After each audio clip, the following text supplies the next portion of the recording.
Mirëmbrëma dhe mirëserdhje të dashur miq në vizionin e pasdites. Do të nisim sot me një temë shumë të bukur, shumë shqiptare, le ta themi si temë. Do të flasim për qokat, si kanë ndryshuar gjatë viteve, si i shohim ne të rinjt qokat, ekzistojnë si dikur dhe a është mirë t'i mbajmë në këtë mënyrë që i kemi mësuar nga prindit tanë. Me një prezantojmë panelin tim sepse vërtet është shumë interesant. Filloj me të dashurën time Klaudia Hila, e cila është për herë të parë këtu në panelin tim. Faleminderit që erdhe. Ishte kënaqësi dhe të uroj vërtet punë të mbar, sepse meqense nuk kemi takuar edhe herë tjetër, të paktën në këtë lloj formati, të uroj punë të mbar dhe gjithë të mirë. Është një emision shumë i ndjekur dhe shumë i pëlqyer. Faleminderit, e vlerësoj shumë. Gazetarja Fabjola Kuburi, e cila edhe ajo ka qenë disa herë me ne dhe do na flasë sot për qokat. Nuk e di si ke marrëdhënie. Dhe shqyr që na mblodhe, faleminderit. Ja, kështu thonë për qoka. Kemi edhe Anisa Musta, e cila është menaxhere eventesh, që tani me eventet do ta lidhim shumë këtë temë, sepse eventet tashme janë kthyer në mënyrë të tillë që kthehet qoka. Apo jo? Faleminderit për ftesën dhe besoj që do kem shumë për të folur për temën. Faleminderit ty që erdhe. Mirë, Klaudia, do ta nis me ty me një herë.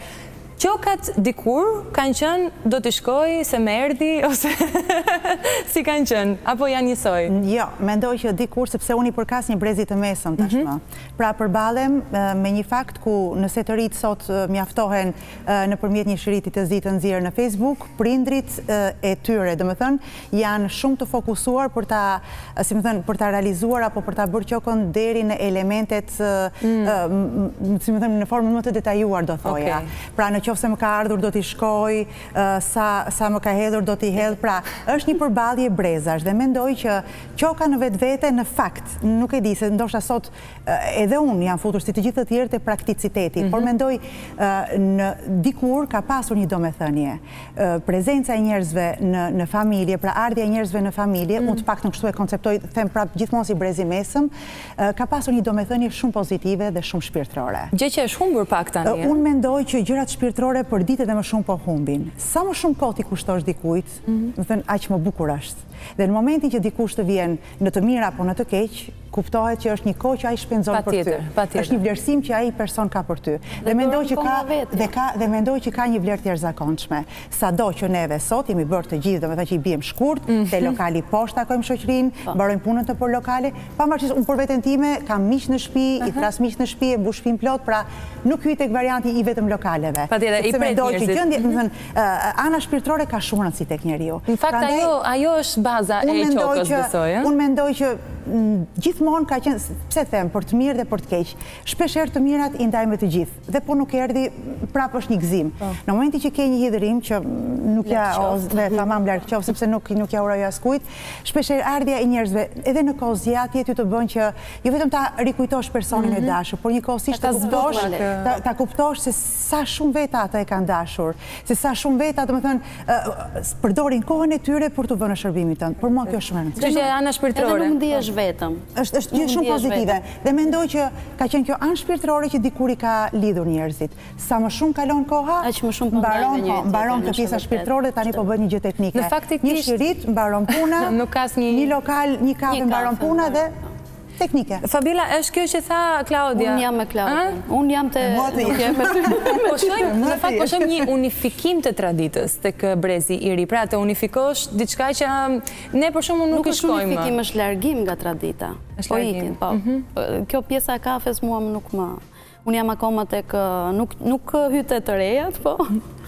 Jam akoma tek vizitat tek shtëpia, tek festat, po shoh që edhe fejesat po bëhen nëpër lokale, mos më duket normale fare. Se duket normale që fejesat është shumë i bukur. Vjen tek shtëpia në këto nishanet, ndrimi gjërave, këto vjen prindri, vjen, e kupton, në lokal është si të shkosh në një beson ka ndryshuar kjo gjë? Pse i kanë larguar njerëzit nga shtëpia edhe i çojnë në lokal? Kjo pra është kjo prakticiteti që tha Klaudia, po afrohen shumë, po takohemi te kafja se kemi më lehtë. Flasim edhe më lirshëm. Te shtëpia janë këto. Ka njerëz që nuk i përballojnë dot këto emocionalisht. Këto qokat, kështu nuk i presin. Ka njerëz që nuk rin dot e kanë më të lehtë që të takohen në kafe se i duket si diçka e përditshme. Okej. Mirë, Anisa, siç thash ti je menaxher eventesh dhe shumë njerëz patjetër vinë tek ti për të kryer patjetër një festë ditëlindje, fejes. Hyn pak tek qokat e eventeve? Është, më thënë, eventet janë vendet ku bëjnë qokat më të mëdhaja edhe që realisht ekziston akoma ajo pjesa e dasmave që e mendojnë që në fillimin e organizimit atë pjesën e qokës që do ju vinë nga të ftuarit, apo edhe të ftuarit shikojnë atë pjesën ku do zhvillohet eventit, e cili restorant që të llogarisin pastaj qokën që do ju çojnë çiftit, që t'i mbulojnë deri diku atë shpenzimin që ato do bëjnë. Edhe realisht unë e kam parë me gjithë çiftet që kanë punuar që këto qokat që njerëzit sjellin, në fakt janë një ndihmë shumë e madhe për pjesën e paktën mbulimit një pjesë të shpenzimeve që çiftet e kostoja që kanë, por që e kam parë që vjen gjithmonë edhe duke u zbehur, sepse në fundit dasma, fejesa është një vend që bëhet për qejfe dhe po, jo të gjithë e shikojnë atë pjesën e qokës to kohët e fundit. Nuk e që ta shikosh, tani po e bën dasma për qefin tënd. Në fakt do ta pyesja pak Anisë. Presim, po. Tani unë nuk është njësoj si të shkosh në një lokal që është ta zëm 200.000 lekë çiftit, nuk çon dot 200.000 lekë dy veta. As nuk diskutohet. Jo, nuk diskutohet. Nuk e çon dot. Me gjithë dëshirën e madhe për t'ia çuar, nuk e çon dot. Anisa, cila ka qenë se doja të pyesja ajo qoka që ty të ka bërë më shumë përshtypje ose një fiksim që ka pas atë moment çifti? Shiko, ka gjithmonë më shumë në fakt kam parë çifte që mundohen edhe t'ju thonë paraprakisht që nuk është e nevojshme pjesa e qokës. Realisht nuk kam parë ndonjë gjë të çuditshme që kanë kërkuar, po ajo që nuk shmanget akoma edhe sot e kësaj dite është ajo pjesa e këtyre gjërave klishe që blehen për shtëpi, për këto që në fundit çiftet nuk i përdorin fare. Është ajo lista është fakt, unë kam shumë dëshirë që kjo të futet si kulturë në Shqipëri, sepse e kam parë në për shumë vende të huaja dhe është ai dyqani ku shkon çifti zgjedh ato dhurata, gjërat që i nevojiten për jetën e re, dhe pastaj ftuarit shkojnë aty, e kanë shkuar te ftesa edhe shkojnë e zgjedhin aty sipas buxhetit që ju përshtatet, një nga dhuratat që çifti ka zgjedhur. Pra të pëlqen si ide? Kjo do ishte shumë mirë në fakt, sepse mendoj që është një shpenzim i tepër ato dhuratat që nuk tyn punë në fund pastaj për. Thonë që është ndonjëherë pak si detyrim kjo lista, sepse unë mbase dua të bëj një dhuratë tjetër. Po ndoshta edhe tek të rinjt më shumë, se prindrit tanë nuk shkojnë dot në dyqan. Po, nuk thonë që shiko kjo bën kaq do ta çoj. Ai do të kaq ka menduar dhe kaq do të çoj. Po dhe presin aq do çoj kaq se po pres kaq thotë se në fejesën e djalit do pres të më sjell po kaq sa i çon. Në blok në siguri. Klaudia, do të pyes diçka se ti ke dy goca tani që i ke larg në Amerikë, tani shpresojmë që të shohin nga ekrani. Ti ja ke injektuar pak të, sepse prindit tanë na e ka injektuar neve që do t'i shkosh sepse të erdhi. E din vajzat këtë lloj borxhi që duhen ta vazhdojnë apo se jo, ti jem shumë e sinqert, siç e thash edhe më sipër, unë hyj tek varianti tradicional i gjërave. Pra, çdo qokë që është bërë, po edhe pa qoka, unë jam individ që mbledh njerëz në shtëpi dhe konceptin e qokave edhe vajzave nuk ja kam thënë, po në të përditshmen time, do të thënë unë dhe Adi në rastin konkret, do të thënë si prindër ja kemi treguar që nuk pritet si më thënë varianti i qokave, por thjesht bëhet në të përditshmen tonë. Dhe mendoj që kur dikë e ke mik shtëpie, kur dikë e ke të afërt, nuk mendoj që duhet ta mbarosh këtë gjë në një lokal apo duhet të jetë një gjë si më thënë e përllogaritur. Në momentin që i kemi mësuar fëmijëve që duhet të duan me shpirt, gjërat mendoj që duhet vazhdojnë në këtë rrugë. Dhe mendoj që edhe Meli dhe Ketlin, sado që rriten në Amerikë, kur vjen puna në rastin konkret të qokave, në rastin konkret po përmend në fakt një shembull, vajza ose më saktë vajza e kunatës, mbesa e Adit është duke lindur. Shkuam në Amerikë, morëm një dhuratë shumë të bukur dhe ja dërguam në shtëpi. Domethënë është një lloj qoke që ne bëm për të gëzuar. Patjetër është një lloj qoke. Kur them qok, quhet qok, po në të vërtetë është thjesht një respekt dhe njëkohësisht një shenjë dashurie. Pra morëm goxha orë sepse dihet që Amerika ka largësi të jashtëzakonshme, udhtuam rreth 6 orë, edhe në këtë 6 orë, domethënë bëm një dhuratë shumë të bukur që normalisht çifti jo vetëm u gëzua, por njëkohësisht mori dhe dashuri nga ana jonë. Fundja janë emocione dhe do që mbajnë. Dhe mendoj që më shumë se sa dhurata ishte, domethënë, gjithë kjo kohë që ne kushtuam për të bërë domethënë këtë qokë sepse bëri baby showerin siç bëhet në normale, që është bërë tashmë traditë. Tani është. Një qokë tjetër. Një qokë tjetër, pra prandaj e futa, si më thënë, më kujtua në momentin e fundit dhe mendoj që e gjithë koha e shpenzuar për të jo vetëm për të treguar dashurinë, por edhe për të respektuar, mendoj unë që është ja vleti absolutisht. Është gjëja më e bukur që ne si prindër i transmetojmë fëmijëve. Ajo ideja që merr këtë zarfin, çoje dhe bëje më duket një gjë shumë. Si ju duket kjo puna e zarfit? Fabjola, Anisa, kjo? Fabjola ishte në një dasëm paracakosh, më fal. E di dhe unë duket si kemi. Ishte në një dasëm paracakosh edhe paracakosh, 2 javë nuk ka. dhe mami më tha një javë para das, më tha të bëjmë gati zarfin, se mos e harojmë. 7 herë më ka marrë në telefon, mos harosh, sepse zyra ke zarfe. Jo, ti ke zyra ke zarfet, marrë zarfin. I thash do ta marr, edhe e harrova dhe jam kthyer prap, dhe mos harro të shkruash aty edhe urimin sipër zarfit. Edhe emri nga kush vjen, në dasëm ishte ftuar babi, po shkova me mamin, edhe u shënua emri babit sipër. Urimet e babit si i donte ai, po patjetër që ta di ai sepse i shihen këto gjëra tek ne. Shihen, absolutisht shihen. Bëhet edhe një fletore me listë, sa ka hedhë filani, sa ka hedhë tjetri, vazhdon, ekziston, po unë mendoj që zarfit pak në është një mënyrë më delikate se sa jo hedhja. Shkortezi. Se sa hedhja e legëve që bëhet edhe shkeljen me këmbë, qita, është çik më delikate, është e pranueshme. Anisa, çiftet janë, ta themi, në Shqipëri, sikur nuk po e bëjnë më këtë punën e zarfit. Realisht po, e kam parë sepse shikoj të brezat e të ftuarve që janë në dasëm, neve ndodhë që bëjmë të mikpritjen e të ftuarve që i fusim brenda dhe ju tregojmë tavolinën ku do ulen, edhe shikoj të gjithë brezi i tret, le të themi, gjëja parë që na pyesin ku është shporta, thonë se është gjithmonë një shport ose një kuti që aty futen ato zarfat, edhe pyetja parë që bëjmë para se të pyesim për numrin e tavolinës është gjithmonë ku është shporta. Edhe shkojnë atje bëjnë atë ndalesën e parë ose te i zoti shtëpisë te edhe të rit realisht, do të thënë sigurisht ka filluar të ndryshojnë, por që prapë ndjekin sepse kanë prindit që i drejtojnë që ta bëjnë këtë gjë. Çfarë do ndryshonit ju nga kjo tradita e qokës?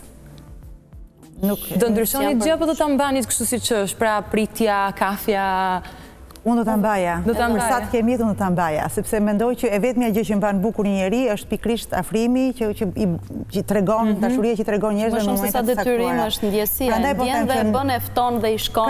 Kemi dhe plot raste, është e vërtet, kemi plot raste që njeriu shkon edhe për të qenë korrekt, si të thuash me të tërën. Por mendoj që në shumicën e rasteve duhet të orientohemi drejt qokave që japim pjesën tonë shpirtare. Tani më thuaj të drejtën. Ke ndonjë fletore ti kur mbaron qoka që kaq më hodhi një? Të jem shumë e sinqert, të jem shumë e sinqert. Mundoj të mbaj mend, po isha po nga trova. Nuk e mbaj shumë më pak, mos të më pak. Më më shumë. Nëse të kalojnë vite dhe duhet kaluar vite normalisht, më thënë njeriu bën update-in me kohën, nuk mund të japi njësoj ndoshta sa ka dhënë, nuk e di, më thënë unë nuk e kam bërë një gjë të tillë. Po tani si funksionon? Është shumë lehtë, unë për shembull mbaj mend që se unë jam nga Golloborda më origjinë dhe ne i ruajmë akoma. Çikemi patriote. Edhe nga mbiemri më duk, po tash ta pyes në fund. Për shembull përpara 10, 20, 30, 250 lekë ishte maksimumi që çoj qoka. Jo, mbarë se si kishte mundësi, po. Edhe do të pyesja, sa më shumë i afërt e të afërt, po kanë edhe marrëdhënie që po edhe i çoj edhe gjëra të punuara me dorë, me qëndisë, me kështu shtesë përveç asaj. Tani i shumëzojnë, për shembull, nëse atëherë kanë çuar 250 lekë ta zën, tani duhet i çosh 100.000 ose 200, e kupton? Okej, kështu që ka të bëjë edhe lidhja e gjakut, pa diskutim, s'mundet, sepse në fakt ka dalë edhe një barcalen që ose ju kujtohet, i zoti shtëpisë ndau të gjithë, tha nuk dua, tha nga ju tha asgjë. Madje tha do ju jap punë. Dhe prap në fund të dasmës erdhi vllai dhe tha si tham dhe mua tha njësoj tha me komshiun. Kështu që ka një ndryshim, Duhet bërë do të thënë kjo vërtet është një barcalet për humor në rastin konkret, nuk ngelet asnjëherë, do të thënë që ngelin të gjithë të kënaqur, rëndësi ka që në këto qoka njeriu. Mirë, ne kemi edhe qokat mediatike që po i flisim off camera që parë që hapet një lokal. Naftojnë, do shkojmë. Edhe kështu që she këtë qokën, Anisa këtu më ndihmon ti, sepse bëhet një inaugurim, shkojnë po të njëjtit personazhe, është njëjta gjë. Po pak më e modernizuar. Po, fillimisht pjesa e publicitetit që kanë gjithë bizneset nevojë dhe i ftojnë personazhet e ekranit, edhe po që realisht e kam parë që funksionon edhe kjo pjesa, domethënë nëse e njoh, më ka ardhur, unë kam bërë diçka më përpara, ai nuk erdhi, e shikojnë edhe këtë pjesë kam përshtypjen që edhe në për emisione televizive, gjitha me radhë besoj që ekziston. Sado që bashkëpunimi me të gjithë profesionet që neve kemi në normale, vinë televizionet tek neve, ne vinë për televizionet të ndryshme, pra ideja është në një farë mënyrë, është një marrëdhënie në fakt, është më shumë se është një respekt reciprok në fakt. Por nganjëherë quhen edhe qoka. Po besoni që është diçka ballkanase kjo gjë? Pra ne të mesdheu, le të kapim çik mesdheun, sepse jashtë nuk e shohim. është një diçka e jona, pra është një traditë e jona, nuk e shohim jashtë. Ndoshta është edhe personale, se ke edhe njerëz të moshës time për shembull që nuk i shohin fare këto gjëra. Unë i shikoj shumë. Unë edhe i shkoj shumë në një rreth më të ngushtë, sepse jashtë nuk është se hapen kaq shumë se hapemi neve. Është edhe kjo pjesa që jashtë mund të bëhen këto, si thua, marrëdhëniet e ndërsjellta që të qokës, që e quajmë shkurt qok, por kam idenë duke qenë se janë shumë të përmbledhur, nuk kanë misira të mëdha, nuk kanë shoqërira të hapura siç përgjithësi i kemi neve. Në një rreth të ngushtë bëhen ato. Unë prandaj po them, unë mendoj gjithmonë qoka është thjesht një marrëdhënie shumë e bukur që njerëzit kanë me njëri tjetrin, që jepet në një formë të ndryshme, ka një emër të caktuar, por gjithmonë thelbi i një qoke them unë duhet jetë kjo pjesa që duhet të bëj respektin dhe duhet të t'jap kohën time, duhet të t'jap pa diskutim. Në momentin që të jap kohën, pretendoj minimalisht, si me thënë, të më kthesh kohën. Të më kthesh kohën, në momentin që pretendoj. Keni bërë ndonjëherë një qokë që se keni ndjerë, Anisa? Shko, në fakt, unë jam pak e vogël dhe tani po rikujtoj ato momente, do më thënë, kur shkonim me familjen dhe realisht mungojnë ato kohët kur i ndiqja këto qokat me prindrit, sepse besoj kam qenë më afërt atëherë edhe me kushëritë e mi, ndërkohë që tani mund të kem edhe kushëri që kam vite që nuk i shikoj, sepse mund t'jem fejuar dhe jemi mjaftuar me një Instagram, një urim aty. Një tjetër gjë që u hapë... Dhe unë besoj që i ka larguar shumë rrjetet sociale dhe pse thonë njerëzit që i kanë afruar distanca dhe gjitha, unë besoj që i kanë larguar sepse tashi ne mjaftohemi duke komunikuar me njerëzit tonë nëpërmjet WhatsAppit, Instagram, Facebook dhe nuk ju shkojmë për vizitë, siç kemi pasur kur isha e vogël edhe mblidheshim mund të fejoj dikush, po që kjo shërbenti që ne të mblidheshim gjithë dhe të flisnim, të luanim me kushërinë me gjithë, ndërsa tani mungon... Ka familje që bëjmë, po është zberur pak si... Po, mua më mungon personalisht si kohë, kur kam qenë më vogël tani, më duket sikur jam distancuar dhe nga fisi, nga gjithë to, për shkak të kësaj. Të je shumë e reksh që mund ta bësh në familjen tënde atë çfarë dëshiron, se këtu është e bukur. Jo, mua pëlqen ajo. Sa fëmijë mund të jesh pjesë e këtyre qokave deri diku, jo me zor, po ideja që të marrin dhe je pjesë e qokave. Momenti që pastaj je zonjë në familjen tënde, zgjedh vetë të jesh kështu do të. Jo, më pëlqen ajo mbledhjes njerëzve në shtëpi, miqve, të afërmve, është gjë e bukur. Keni bërë kështu statuse në Facebook, Klaudia, ti ke bërë kështu nga këto... Unë i kam vetëm mua çfarë mos unë fakt statuset se diskutojmë gjithmonë bashkë. Unë statuset i kam të momentit. Kam një impresion momenti që më kënaq dhe mundohem që ta nxjerr në status në Facebook. Dhe sikur një njeri i vetëm të kënaqet me atë status, për mua është mjaftueshëm. Por kështu që të marr përsipër dhe të vë statuse për si për gëzim apo edhe për hidhrim jo, sepse edhe kur pata hallën time të ndjerë që ndroi jetë, zgjodha një foto me të shumë të bukur për të kujtuar gjithmonë që do më ngeli në mendje. Por nuk preferoj, domethënë, atë shiritin, as shiritin e zi nuk e preferoj sepse më duket një impunim shumë i fortë që unë i bëj dikujt tjetër. Dhe për të qenë shumë e kujdesshme, unë flas gjithmonë zgjedh në profilin tim, po them në atë ditë kam vënë një foto shumë të bukur të ditëve të fundit të saj me mua, që ishte një do të jetë gjithmonë do të ngelet, më thënë, po ai njeri i mrekullueshëm do të ngelet tek unë. Është më morali atëherë është ti mbajmë qokat kështu siç janë, sepse vërtet na bëjnë mirë në shpirt edhe për respektin e njerëzve. Nëse zgjedh për të dhënë shpirtin pa e mbyllim kështu që janë mirë qokat të jenë. Ju falenderoj shumë që ishit këtu me mua. Faleminderit shumë. Ne do kalojmë në pak minuta publicitet dhe rikthehemi pas pak.